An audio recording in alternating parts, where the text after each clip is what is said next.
The Women's Self-Help Podcast is a place where women can go to find support, information, and tools they need to take control of their own health. We discuss the needs of women so you can become your own self-help guru. From how to manage your stress, eating for effective weight loss, real talk on self-image, maintaining lifelong health, and healthy aging, we cover it all. Be sure to visit womenssshh.com for more information on everything discussed in today's episode. Welcome to another episode of the Women's Self-Help Podcast. Today I'm joined by Emily Carroll from Marble Digital. Emily began her career in corporate marketing and then made the transition to open her own business, now known as Marble Digital, where she helps so many businesses navigate that online space. Emily is a social media guru and has helped me to receive some of the best results ever with my online marketing, allowing us to help educate more women just like you. If you're thinking of starting your own business or you're just fed up in the corporate world, then this is definitely a must listen for you. Emily is going to take us through where to start when navigating the online space. She's also going to talk about how to stay up to date or on top of the Facebook updates and algorithms. To tell you her top 5 tips for managing your social media accounts, and also how to figure out which platform is the right one for your business, and much, much more. Emily is a super passionate and all-round awesome chick that really supports other women, and I think you're going to love her. Enjoy the episode. Welcome to another episode of the Women's Self-Help Podcast. Today we are joined by Emily from Marble Digital. Emily is a social media guru and she's going to take us through all areas of social media today and digital marketing that can really help if you have your own business or if you're looking to start your own business as well. The online space is very confusing when you first start out to manage, so she's really going to help us understand that a little bit better now. So welcome to the podcast, Emily. Hello, how are you going? Good. Can you just explain for the listeners who don't know you just a little bit about yourself and your background? How did you get into kind of the digital marketing space? Yeah, of course. So I started off, my first job in corporate was working for a property developer in Canberra, and that was my first sort of taste of marketing and digital marketing. And that was about just under 10 years ago now. So it was quite a long time ago when digital marketing was first starting to become, like Facebook and social media was first starting to become a popular tool for people to use to connect with their audiences and to connect with their customers and sell their products online. So I spent a few years there and I sort of had a little bit to do with building their website and growing their social media and posting a couple of things on their social media. It was a little bit different to what people do today, so it wasn't as engaging or interesting, but it definitely gave me a taste of what businesses do online. From there, I moved into education and I didn't really have a lot to do with marketing for about 2 years. I just sort of worked doing administration and training and things like that. And then I actually moved into another company where, again, I had a little bit to do with the marketing and the social media, and it had changed so much in that sort of 3-year period. It was completely a lot more engaging. It was a really powerful tool for businesses to use to connect with their customers and to provide great customer service and to sell their products and to sort of build their brands and everything. So I started to get more involved then, and I actually moved into a marketing role for a national company where we sold education to builders, and that was when I had obviously a lot more hands-on role with digital marketing, and I learned about, building your customer base and how to sell your products online. And that was when I became really interested in social media, because it's so much fun and it's engaging, and customers, it's a great way for them to connect with a company. So that's how I got involved. So you're getting a bit of experience already in these different areas in marketing and learning how the space was changing with social media then. So What was it that kind of, obviously then, what was it was frustrating you about working maybe in the corporate industry or working for other people that made you decide, I'm actually going to start my own journey with this and start out as a small business owner and start helping other people myself as my own business? Yep. So the role that I was in with a national company was it was a marketing coordinator role. So I managed all aspects of marketing, from print to social media to website to events and brand activations and everything like that. But I found I wasn't as passionate about other areas apart from sort of social media and website design. So I decided to branch out and just purely focus on that because it was something that I really, really enjoyed, and it doesn't feel like work to me. So when I was working on social media campaigns and working with the agencies that we were working with, it was so much fun. And I found that, I actually really, really enjoyed it. And so decided to take the leap and start my own business doing social media full time so that I didn't have to deal with the other parts of marketing that I didn't necessarily enjoy as much as social media. So that's sort of what pushed me to start my own company. And yeah, now we're here. And so when you started Marble Digital, what did that sort of startup process look like? Were you, I know your partner Matt's doing the website side of things for you and helping you out a little bit there. So how did you transition kind of out of the corporate world into your own small business? Yeah, I actually just took the leap. So I floated the idea with a couple of colleagues at work, so people that I was quite close with that were trainers and things like that, and they were actually leaving the company to do their own thing. And I spoke to them and said, I'm thinking about doing this. And they were like, oh, that's an awesome idea. We need you to help us. So luckily, I already had 2 clients that were wanting to work with me before I'd even left my corporate job. So when I'd spoken to them and floated the idea, that was that was what pushed me to make the decision then and there, because I already spoke to 2 people that wanted me to help them with their social media. And my partner, Matt, so he has studied website design and IT, and he's done a little bit of websites like for the last couple of years, done like sort of just in his free time with the people.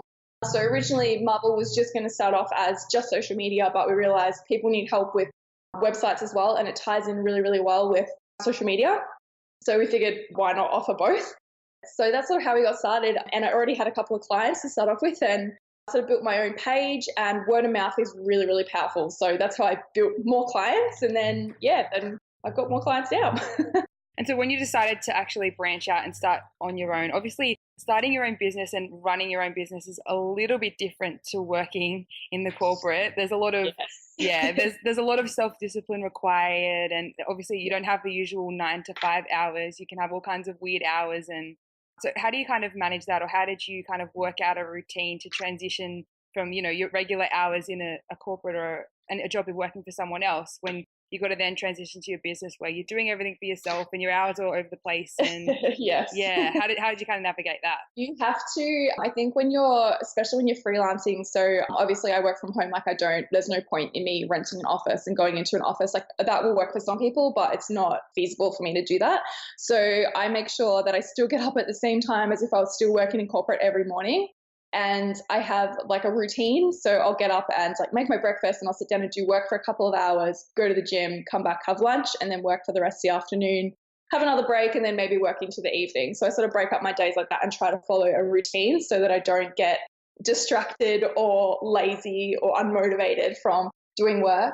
And I think it's really, really important, not only for your clients, because like they obviously want to know when stuff gets done, but I think you need to set deadlines because it pushes you to get things done. And if you promise a client that you're going to have something done by a certain date, it means you have to do it by that date. So I guess like having values, that means that I always do what I say I'm going to do and set a deadline with clients and make sure I always meet my deadlines. It also motivates me to keep working every day and not just sitting there watching TV, which is very tempting sometimes. But having the routine and setting the deadlines definitely is so, so important because, that temptation is always there.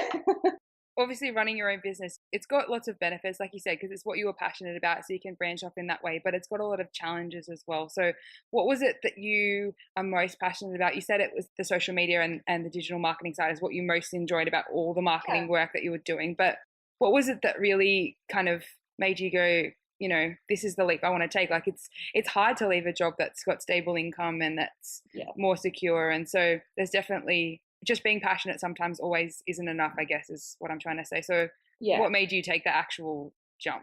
It was creating sort of like a freedom lifestyle. So Matt and I both want the opportunity to travel and work when we want to work and not work when we don't want to work. So having the freedom working with our own business and online as well gives us that opportunity to go traveling with a one-way ticket overseas, and having that sort of goal also like makes you work really hard because you want to achieve that. You want to achieve that lifestyle and you want to be able to live that sort of freedom lifestyle. So it keeps you motivated by having that sort of goal and that lifestyle in mind. So it's hard work and it was very stressful sort of the first couple of months, like like you said, leaving the corporate job and leaving that stability and that guaranteed sort of income every month, and sick leave and annual holidays is another one as well. leaving all of that behind. But the opportunities that we now have from creating sort of our freedom lifestyle and being able to work what we want and take on the clients that we want, that's what made us work really hard towards doing this and keep us motivated and everything like that. And so what does a regular week look like then for you? So are you working on campaigns for a number of different clients, or do you tend to focus on one big campaign at a time? What does a kind of standard week look like for you? I have a lot of clients that are sort of ongoing clients. So that can be sort of things like content on social media. So managing what their pages are posting, managing their advertising. So those ones are ongoing ones that I have time set aside every day, because that requires you to log on every day and check everything's running and things like that. And then I try to take on one or two really big projects. So something else that I'm really passionate about that ties in with this is actually launching brand new products or companies or services online. So being with someone that's starting out exactly how I started out and helping them build their online presence, build their brand, and build their company online is so exciting and so much fun and heaps of work. So I try to take on one or two of those at a time, because they are, again, a lot of work, but they're a lot of fun too. So I try and I'll usually spend the morning doing my sort of routine, which is like the checking the advertising and scheduling and content for my ongoing clients. And then the afternoon is usually spent on whatever sort of big project I'm working on with the brand new company or whatever I'm working on at that point. And you've been awesome in helping me with that when I was getting started with everything as well, which has been so good. But when you're writing ideas for campaigns and that kind of thing, where do you get your inspiration for that? Because obviously, if you're writing one after one after one after one, it can get hard to come up with new ideas. So where do you get your ideas from? Yes. No, well, social media and the online space is constantly changing. So every week, so to make sure I'm always updated and make sure I'm on top of all the changes, because Facebook and Instagram are constantly making changes, not to mention LinkedIn and everything else, but Facebook specifically, especially with everything that's been happening in the news lately, they're making changes every single week. So I make sure I'm all on top of those. I have certain groups and memberships that, update me on all of that. And when I'm looking for new content or trying to find new ideas, looking at competitors and what other people are doing in the space. So typically I work with really, really small businesses that, maybe one or two people that are managing the company and they don't have a really large budget. So usually I'll look at a huge company like Nike or McDonald's or someone like that and see what they're doing on social media, what's worked well for them and how we can scale it down. And then we just add or adjust it to suit the business that we're working for. So and I don't know, sometimes you just come up with really great ideas. You'll see a change in Facebook. For example, there was something that came up the other day that you can target people in advertising now that have behaviors that look like they're about to travel. So there maybe Facebook can see that they're booking hotels or they're researching bus timetables or flights or something like that. So that automatically meant I was to a client that's a travel agent, I was we have this amazing opportunity. Let's start using this brand new thing that's come apart and see where it goes. Social media is all about testing and seeing what works with your audience, because what works with someone else, what works with someone might not work for another client. So testing is just so important. And like I said, new things every week. So you just test them, see what happens and adjust as you can. And so when you're working with that and testing and, like you said, checking out what's worked for other companies, are you looking only at the bigger companies? Or are you looking at sort of smaller companies that are doing similar things and see what's worked for them as well? And if we can adapt that as well. Yeah, definitely. So you look across a range of things. So if I'm looking at, for example, the travel agency, I'll look at things like Flight Centre and STA Travel that are really big companies in the travel space, see what they're doing for their audiences and how maybe they're growing their page or what they're sort of doing on their Facebook page. And usually when you visit a company, you will see their ads. So you can also see what they're doing. And typically, if you can look at a page and you can see that it's got lots of engagement and lots of followers and things like that, whatever they're doing is working. So have a look what they're doing and see how you can adjust it to see what would work for your company. And you can also look at other, there's lots of small companies that have really big followings on Facebook. So High Smile was one that started off really small. There were a couple of guys in Queensland. I'm pretty sure that grew High Smile to be a multi-million-dollar business. So it's really good to see where they started. They had some great ideas at the start and they built on them and they started using influencers to grow their page. And now they're a multi-million-dollar company. So it's a space for all types of businesses. Well, let's just talk about that for a second. Then you just mentioned influencers there. So how can people use influencers to kind of help their small business along as well? Influencers can be really powerful if they're in line with your brand. I think that's really, really important that you use people that have a following that is a legitimate following. So if their audience is engaged with them and the followers like aligned with your brand. So for example, maybe in your case with fitness, you could use someone who's like very passionate about fitness and has a lot of people that are engaged on their posts, like maybe a personal trainer that has a couple of 100,000 followers could promote a course for you or something like that. It's just really important that their audience is going to be, is your target market, because there would be no point in you advertising your like fitness training on like a McDonald's site, because that's not going to work and you're going to be wasting your money and time pushing your product to an audience that is not interested in what you're doing. So I think that's really important. You just have to make sure influencers have the same target market as what you do and are aligned with that. So if we had a lady that's looking at starting her own business, or even someone that has their own business that's just starting to learn how to navigate that online space and the digital marketing, would you recommend that they sort of get a better idea of their audience first, or start to build their own following slightly more and get the ads sorted, and once that's kind of built up, then they look at kind of introducing influence as well? Or would you say, follow that first? Yeah, definitely start building your business and have some kind of a presence online before you start using influencers that are going to drive traffic to your site. It's a great way to grow your audience and to get exposure to maybe a new audience. But yeah, I definitely think you need to have a plan. You need to have some clarity about what you're going to do in conjunction with using influencers. And I definitely think having some kind of a presence online first, doesn't have to be huge, but definitely starting off and having content on your page and some kind of a, advertising set up so you can target all the new people that are going to come and look at your products from whatever the influencers posted for you. So obviously the online space is pretty overwhelming if someone's starting out with a new business. There's so many different, you've got your Instagram, you've got your Facebook, you've got Pinterest, you've got Snapchat. What, in your opinion, is the best one to start with? Is it depending on the industry or your experience with social media? What do you recommend starting with? It 100% depends on your brand and what you want from social media. So you have to be very, very clear about what your objectives are from social media. So, and it depends what your product is as well. So if you were, say, a photographer and you wanted to get your sort of name out there, Pinterest would be a great way to start, because people are literally using Pinterest to look at beautiful images and save them to their boards. That's a great way to reach your audience. If you're a consultant that's maybe offering some training to organizations that, helps with leadership or team building and things like that, LinkedIn is a really great place for you to start, because people on that space, that's how you reach people in a business sense. So when they're on LinkedIn, they're in a business mindset. And if you're like HighSmile, like a teeth company, Facebook and Instagram are great as well, because everyone is on Facebook and Instagram. So it really, really depends on what your product is, what your service is, and what you want to achieve from social media as well. Because brand awareness and lead generation and things like that are really different. So you've got to be really, really clear about what you want to achieve. And then you look at the platforms and the sort of statistics that sit around them. So Snapchat is a really young audience. So if you were selling product that is for younger audiences, so 18 to 20-year-olds, Snapchat's a great place to start, because that's the majority of their users are aged in that age group.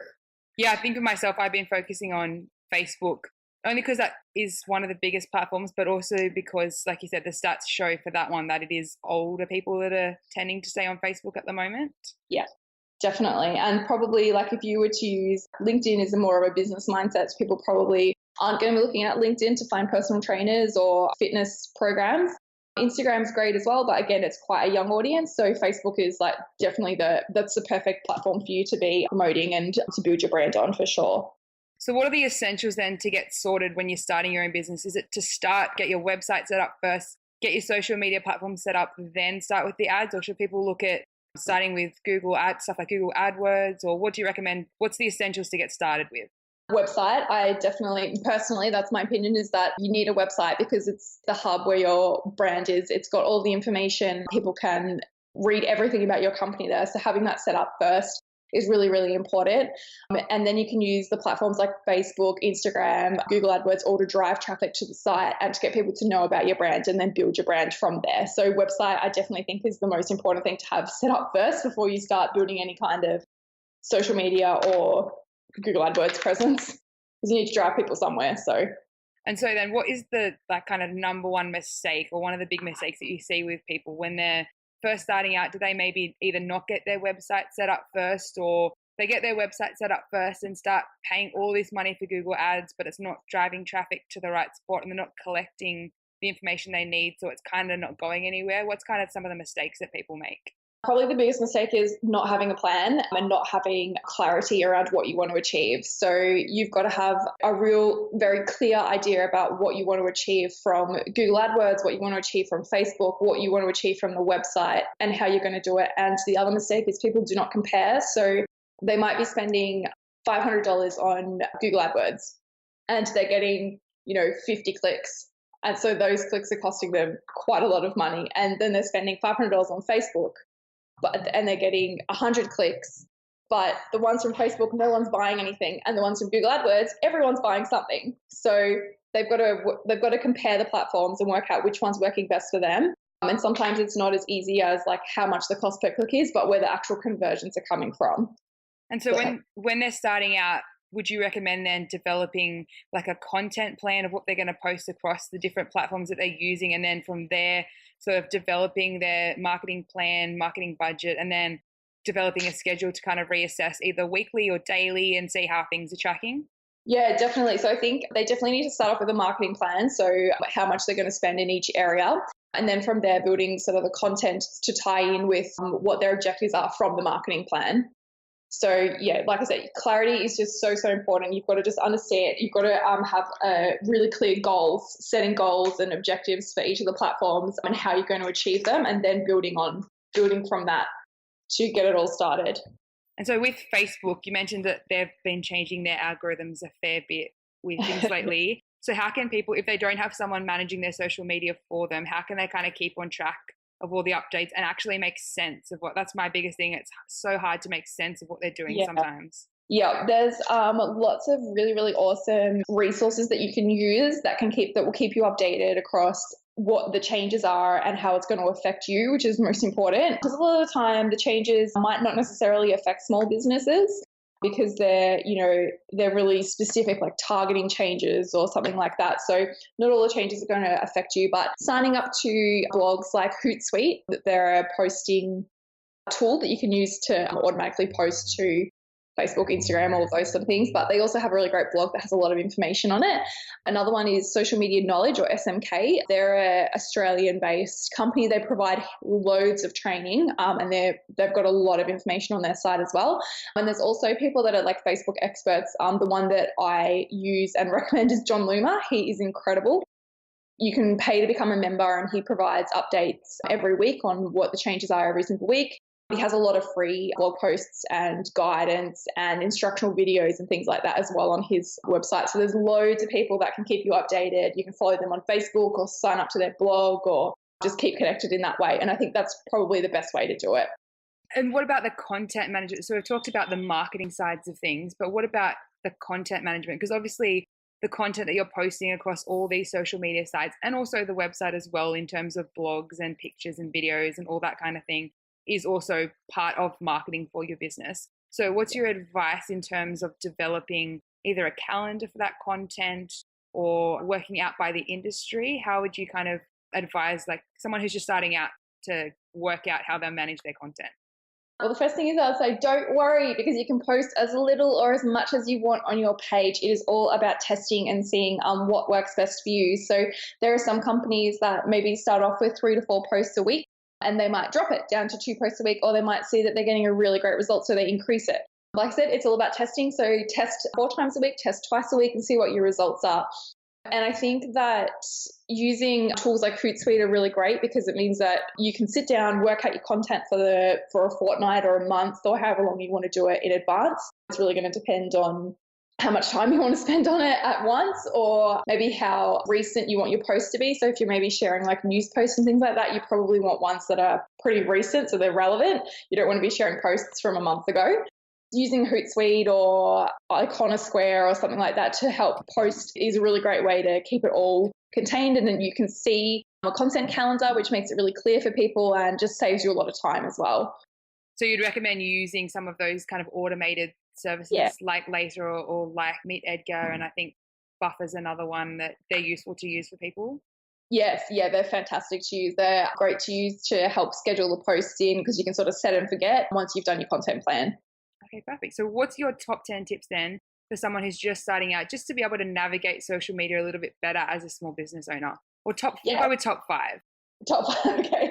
Well, the first one is planning. I just keep going back to this, but it's just so important to have a really clear objectives and goals for each of the platforms that you want to use and working out which platforms you want to use and what you want to achieve for them. So planning is the very first thing that you need to do. It needs to be written down and it needs to be nice and clear and clarified so that you understand, where your pages are heading. And the second one would be engagement. So you can post as much as you want on your Facebook or Instagram page, but if people aren't interested in what you're posting, what's the point? You've got to be posting things that people are interested in, that your audience is interested in, and that they're going to want to engage with. So like I said, the photographer would be wanting to post, his beautiful images that he's been taking, and the audience would be interested in seeing them because, they're looking to have their wedding filmed or whatever they're looking at for the photographer. And the other thing is with engagement as well, I think it's really good and important to stick to maybe an 80-20 rule. So 80% of your posts should be nice, fun, engaging posts, and 20% are sort of the salesy posts where you're sort of, promoting your products.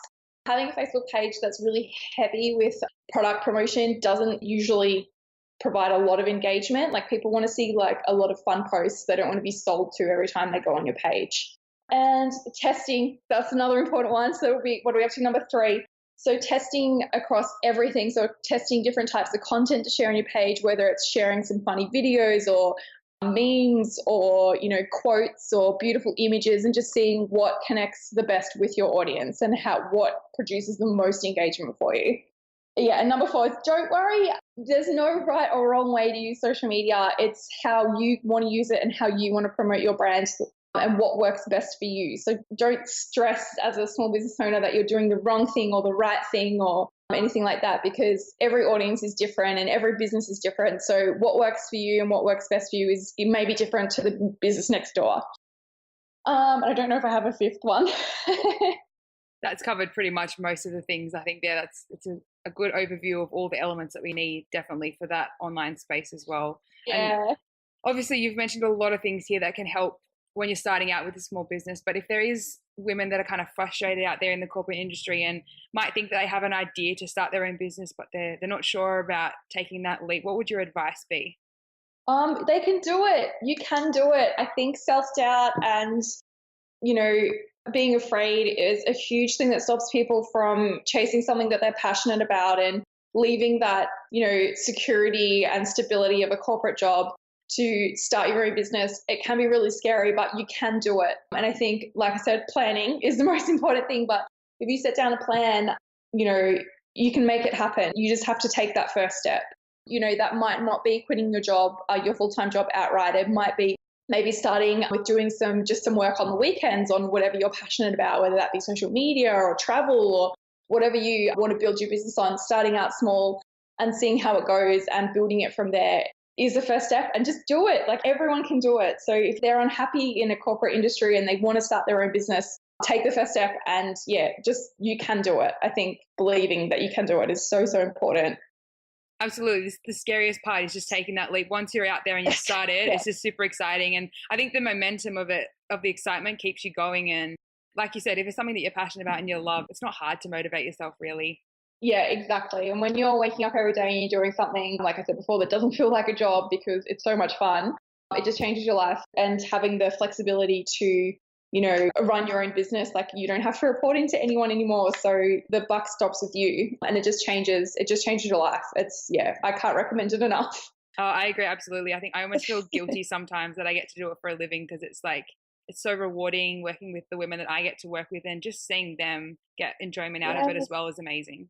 Yeah, exactly. And seeing people like with me, like seeing a company succeed and seeing a company or a consultant or a small business owner kicking goals and, reaching what their objectives were and building their business is just so, so exciting. And it is so rewarding. It's just, it's completely different to working for someone else. And just do it.